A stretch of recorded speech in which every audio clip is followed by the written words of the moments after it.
Chapter 11 of OMORI's manga dropped recently and it was far from my favorite, even if it did have the admittedly awesome boss man hero. Unscripted, I'm just gonna get right into it. I'm gonna be hard on the manga in this video, but I don't hate it completely. It's just that a lot of my hope towards the start is diminishing. Like, at first I thought they were speeding up the story so they could get to something completely new, kind of like Scott Pilgrim Takes Off, but it hasn't really been doing anything new, at least not a lot. It's just Diet Omori. Some of the flaws come down to the medium. There's no color, it's not a video game, so the story is naturally going to be compromised. Watch this video if you want to know why color is so important in particular. There's just simply no time to spend with these characters. This is just one example, but Sweetheart is introduced, shown, and dismissed in what feels like minutes. Yes, she's drawn well, I'd absolutely inhale her like flowers, but there's just not enough, man. If you aren't binging, instead reading every chapter as it comes out, maybe you can feel the length more, but the medium of manga just doesn't allow these characters to slow down that much. There's a lot they gotta cover. Chapter 11 isn't too eventful in the manga, but I guess it also wasn't too eventful in the game, but just because something's uneventful in the game a lot of the time doesn't mean the manga shouldn't pick up the slack. That's part of the wasted potential. Lots of headspace has long stretches of not necessarily expanding on the larger story. It's a distraction, just like Sunny once. It's just too bad that, as far as the manga, it doesn't seem like a very fun distraction. Speaking broadly and not just about Chapter 11, there are absolutely moments I enjoyed that weren't in the game. Sunny covering Aubrey's ears in the church, Hiro yelling at Kel before coming back into the room and reconciling with him. More recently, Aubrey revealing the scribbled out photos in the photo book. All great scenes, conveyed with more emotion than tiny sprites would allow. It has been years since I played Vanilla Omori, so I went back and watched someone play through the Last Resort section to really compare how the manga and game differ, and... Wolf? Who the hell is Wolf? Wolf is a character and NPC in Omori. He is the loving husband of Lamb, both first appearing at the Last Resort and later Orange Oasis for their honeymoon. Sometimes I feel like I'm in the Truman Show and people are just altering the past to mess with me, but alright, sure. I talked to a friend of mine, Raven, more about the manga. He's a giant fan of the game like I am. It's very close to his heart. When I asked him to read the manga to get his thoughts, he was very willing, and I found his takes kind of interesting. He wasn't repulsed by the manga like a lot of Omori fans are. Here's that conversation. Alright, so I'm joined here by Raven. Raven, you just binged the OMORI manga? I did. Yes, you did. And what are your thoughts if you if you were to, like, I guess, hold it up to the game? Well, I personally hold I don't know, maybe somewhat rather unpopular opinion regarding the game, which is that it is a fantastic piece of storytelling with not really incredible gameplay, I would say. I'd agree. Essentially, like, Omori's story pretty much immediately captivated me. The gameplay felt a bit, I don't know, it felt like a lot of it felt like filler, I guess, especially Sweetheart's Castle, which I've heard plenty of people say that. But comparatively, the manga sort of, especially in headspace sections, treats headspace like a lot briefer, with a lot more brevity. And it really does make headspace feel like filler in a way that doesn't feel like it's being dragged out necessarily. It feels like filler, but in a more like purposeful way. Like, this is Sunny intentionally trying to basically distract himself from whatever is happening in the real world, especially in the way that they've changed headspace to simply being his dreams, to him like fully dissociating, or at one point even just like blacking out when faced with like stressful situations. And it really feels like a lot more visceral that way, and a lot more uncanny, where instead of, spending all this time getting to know like Sweetheart or Sprout Moles or whatever, or Captain Spaceboy as characters, we really feel like he's distracting himself or trying to focus on these, comparatively very like two-dimensional caricatures of things from real life rather than actually dealing with his problems. And so it feels like almost unsettling in a way, where you see all this cutesiness even when there's not, something in the background or whatever, and it just feels fake. And then almost every chapter pretty much so far has had a real world section, so it doesn't necessarily feel like Naruto filler or whatever. Yeah. It does feel like, there's a headspace section and then there's the real world section. It's hard to, I almost wish, like, if I could do like that show Severance and just voluntarily take my memories of the game away for a second to judge the manga on its own accord, that would be so much easier than just the mental exercise of trying to separate the two, because I'm always going to be holding them them up to one another. Like, I've seen, my opinion is that Omori does stuff that's unique to video games that you can't do in other mediums. I don't think there was ever a moment in the Omori manga where I was like, oh, okay, you can only do this in the media of manga books. This is enhanced by being like, there's a really good video by this one channel, like Napoleon is his name. Hopefully this video doesn't get demonetized for me saying that. But yeah, Napoleon, he has like a really good video on Omori and color, like how color plays into the story, how it being a video game. Omocat went back and said that Omocat has said multiple times that the story would be more interesting if it was a video game. So now we just have the manga, and I guess one of the upsides is, like you said, there's parts that feel more lean. Like they can't, you're not going to be grinding 20 bunnies or whatever to get that amulet in the manga. It's going to be its own thing. Yeah. In the game, there's parts that really do feel like they drag on for quite a while, specifically with Headspace. I will say that the real world sections in the game feel like engaging pretty much throughout. Even maybe a little too engaging sometimes, because I actually had to take a break at some points just because some parts of the real world sections got too emotional for me. Specifically when you first go to Basil's house after, the interaction in the bathroom, etc. And comparatively, like Headspace almost felt like here's a really big section of pretty much just normal RPG gameplay. Mm-hmm. And then after playing through this whole section, normal RPG gameplay, grinding, leveling up, whatever, fighting, quirky character of the week, right? You get this like reward of this like little nugget of story. And then you go back to the real world, which feels, and again, there's nothing wrong with that. RPGs are fun. Like, people like RPGs. It is an RPG, right? But it feels, I don't know exactly how to explain it. It feels less engaging to me specifically, and maybe to some other people. Obviously, not in a way that detracts from the game too much, because it's still a fantastic game and plenty of people still enjoy it. But the manga, I feel like, avoids those pitfalls more so, with definitely much faster pacing. But at the same time, the real world sections feel around the same pace as they did in the game, maybe a little bit faster, because obviously instead of having, battles here, most things are getting resolved by characters simply just talking to each other, which is, I suppose, more realistic, but yeah. Yeah, it's what was I gonna say? I think as far as emotional moments during Far Away, I think everyone always points to Hiro crying at the piano. That part always is hard to watch. I like that one, from a storytelling perspective. But I don't know, man. Like, I just got done watching the One Piece live action, and when you're adapting any beloved story to another medium, there's going to be things that change. I feel like One Piece was much more efficient at trimming the fat, so to speak, and presenting you everything that mattered and keeping the core themes than the Omori manga was. I don't know, like in the early chapters, I was like, okay, it seems like they're rushing the story along. Maybe they're going to get to something wholly original. Well, now we're 11 chapters in, and I still don't really feel like the manga has sold me on its right to exist. Yeah, I mean, I'm more of the mind that adaptations or different perspectives on a story don't really bother me unless it's straight up bad, in which case I'll feel like maybe a little offended that I feel like it's the IP's reputation has been tarnished or something. Mm-hmm. But in general, adaptations just existing don't really bother me. I'm always open to getting different viewpoints or different perspectives on a story, especially in cases where the original creator is still heavily involved, because they're still sort of contributing some of that artistic vision. In terms of the Omori manga, it feels less like it's being told from Sunny's perspective, if that makes sense, and more from a third-person perspective.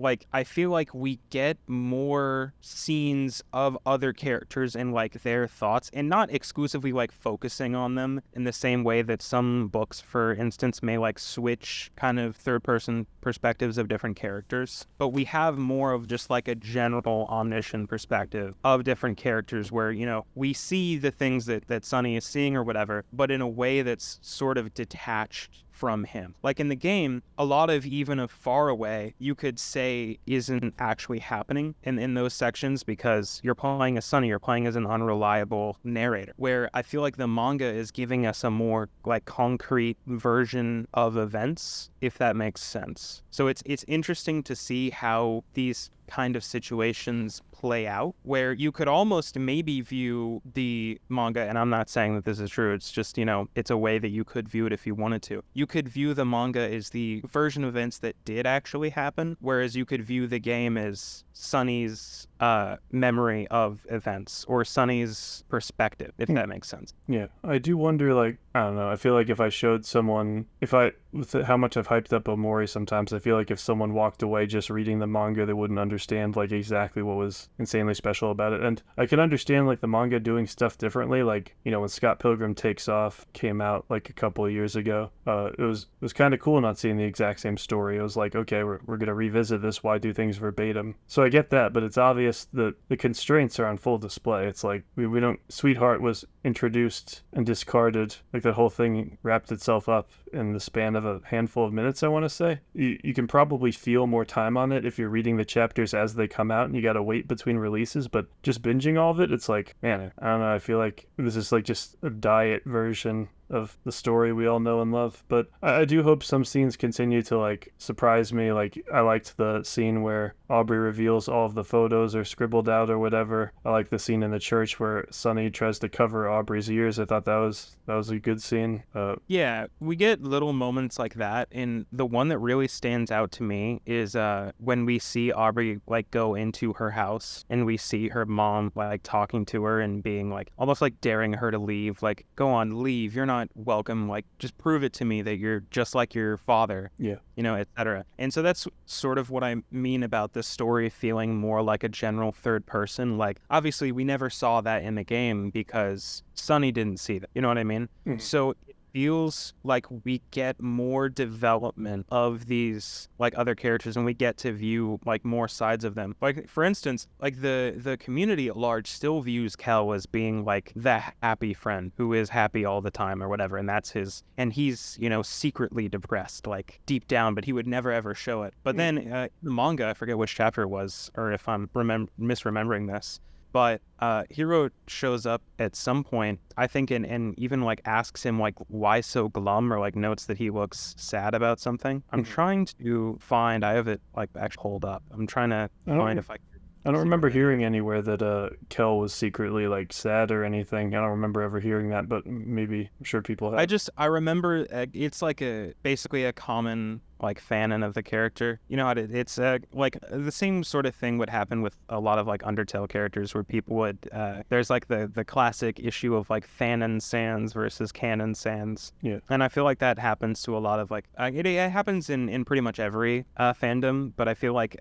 also with Kel, people are like, Kel is actually the most depressed one of all, but he just pretends to be happy all the time, and that's, like, kind of like the fanon view of him. Either that, or he's just genuine just a goofball, where I feel like the actual truth is probably that it's, like, somewhere more in between. But I found it. So it was there is a point where Hiro is like talking to Sunny and etc. And he actually goes over to Kel and he's like, why so glum, bro? And it's like, that's sort of a kind of expression that, like, kind of interaction that, like, we didn't really see in the game that much.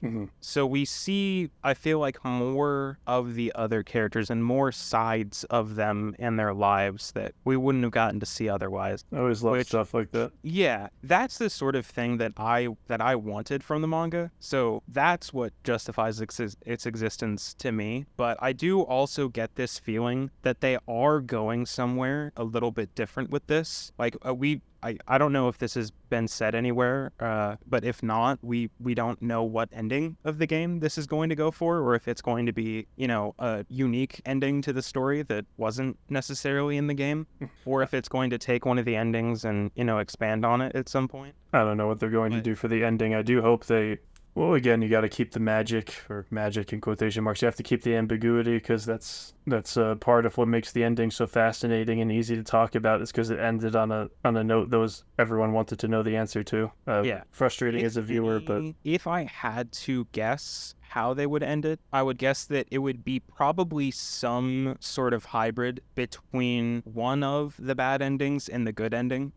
So he tells them the truth and then jumps off the hospital. Not necessarily like that, but maybe like he does like make the wrong choice at the last second or whatever, and they, you know, now having more agency, because it does feel like the other characters are being given more agency and being given more whatchamacallit, being given more development and more depth than they were in the game.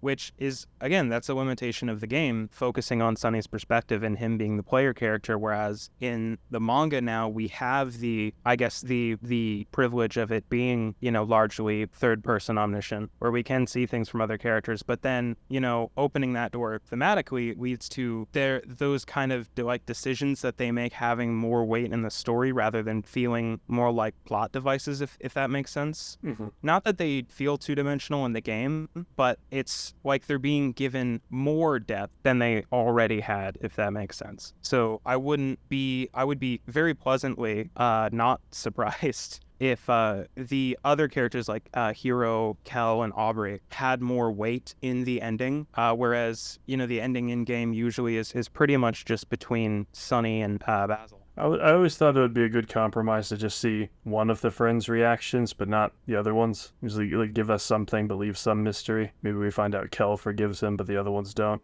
Something like that. Yeah. Not that they need I to will do that. say, I personally have never really seen why any of them wouldn't forgive him. Aubrey, I feel like probably would, you know, and most people, you know, either have Aubrey like immediately forgive him and like not even like feel even remotely conflicted or whatever, or they just have her be like the one who hates him the most, right? But I do feel like she would feel conflicted about it, but I do feel like she would forgive him, considering, you know, the sort of mirror of her and Basil at the lake, where she was lucky. She had Hiro to try to go in and save both Sunny and Basil to where, you know, nothing actually ended up going wrong. Whereas that was another thing that was didn't have different. Sunny wasn't drowning in the original. I don't think, not at that moment, was he? Well, in the original game, as far as I can remember, Sunny can't swim, or Sunny was like, or he like passed out. I know there's a flashback where like Mari saves him from the water, but in Far Away in the books, when Aubrey pushed Basil, Sunny jumped in to save him, and I don't think that happens in the game. So it's like and Hiro. I think Sunny does jump in to save him in the game as well, if I remember correctly. Yeah, because he jumps in to save him, and then there's the memory of Mari, and then, you know, Hiro pulls him out of the water, because you get that cutscene of Hiro kind of standing over Sunny being like, hey, you okay? Yeah, I still think Hiro looks like a Pokemon trainer, and I will die on this hill, like 100%.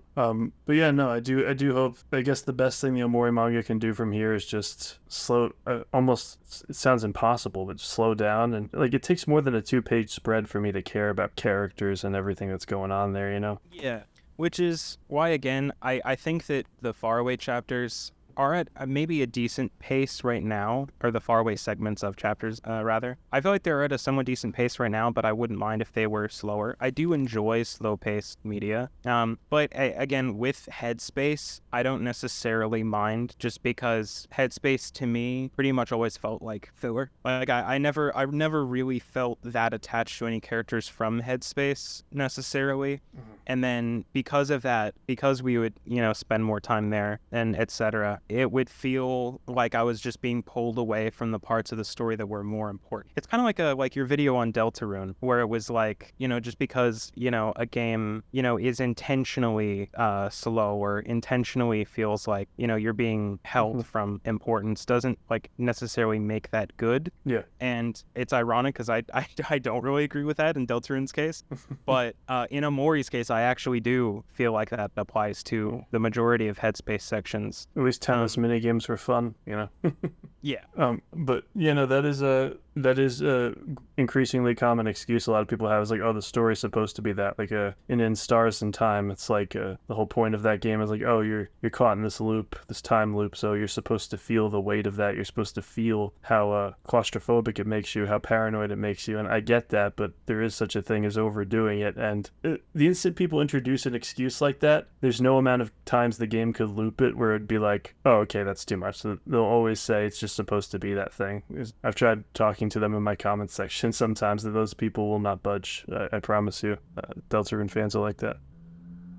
Yeah, and I think there's also a fine line between this section feels like it's an obstacle to keep us from progressing. Like this feels like this one character is in our way, and it feels like this character is intentionally in our way. Like in universe, they're trying to hold us back, and so we're trying to get through this to move on or fight them and move on or whatever. And, you know, that being said, oh, well, you know, it's intentionally in your way, but you don't necessarily feel that. You just feel like your progress is being impeded. You know what I mean? Like there's a lot of times where it is intentional, but it doesn't feel intentional. Whereas, again, I would say in terms of like Deltarune Chapter 3, it does feel like Tenna, for instance, is, you know, very desperately trying to like hold. And so it introduces some sort of kind of emotion within the player where it's like, okay, well, you know, obviously I want to move on with the story and, you know, find out these mysteries about, you know, et cetera, the night or deaths or et cetera. But also, you know, this character, like I do sort of feel his pain and I feel bad for him, you know, so it introduces a kind of conflict and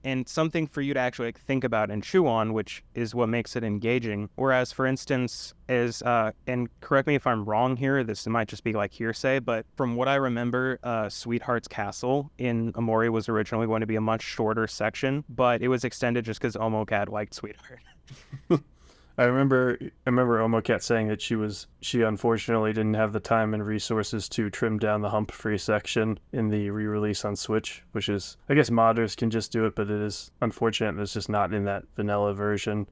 So what would you tell someone who wants to get into Omori, but the manga exists and the video game exists and they're torn between which one to start with, as silly as that sounds? Honestly, I would say it depends on how much free time they have, for one, and a couple other things. If you enjoy mangas more than you enjoy video games, you'll probably enjoy the manga more. If you enjoy fast-paced media more than you enjoy slow-paced media, you'll probably enjoy the manga more, and, you know, again, vice versa. And if you have less time on your hands, then the manga is probably better. But if you really do want to like sit down and chew on something for a while, and you want to have that experience of going through something multiple times to get different versions of events and etc., and you want to sort of like be in the shoes of the main character in a way, then the game is going to be a better experience. And obviously it's the original version of the story, so you're going to get some nuances that maybe wouldn't be captured in the manga. You still there? Okay. But at the same time, you know, in the manga, you're going to get things that I cut out. I cut out? No, only for a second. Okay, gotcha. Just but yeah, it just depends, I guess, on which experience. I mean, the game is longer. The game has more filler, but the game also has, you know, the benefits of replayability, making you feel really like in Sunny's shoes, like immersing in that world. And the thing that the game really leaned on that I think is really powerful is, I think this was the Steam tagline at some point, but it was the concept that your story as Sunny or whatever is over. Now you have to remember it. So you are kind of quote unquote remembering the past with Sunny by finding, you know, these clues in black space or parts of headspace or, you know, dialogue nuggets from characters in, you know, the faraway sections. And so that is maybe a bit more immersive, where the manga is a more classical idea of, you know, Sunny is one character of many. And, you know, maybe he is the main character where the story still sort of follows him, but it doesn't fully focus on him so much as the game does. Yeah, it is interesting getting like the bird's eye view of the other characters a little bit, like it zooms out a little.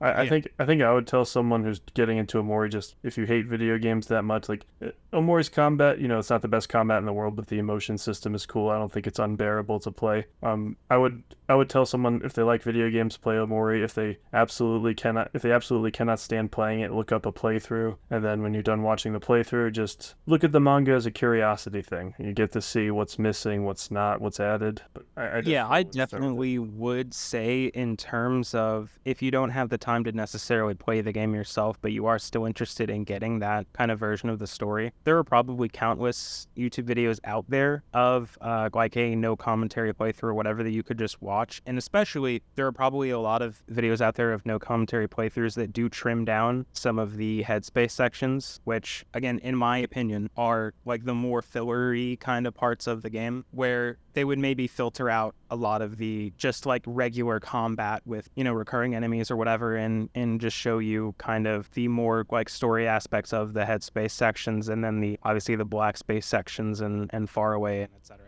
All right. Well, I appreciate you joining me for this. Let us know what you think about the Omori manga in the comments, because I know people always have a strong feeling one way or the other whenever each of these chapters released. I honestly didn't even know it was still going on until recently, but figured I'd make a video on it because I hadn't made a video on prior chapters for a while now. But thanks for joining me, Raven. Appreciate it. Yeah, absolutely. It's been a pleasure.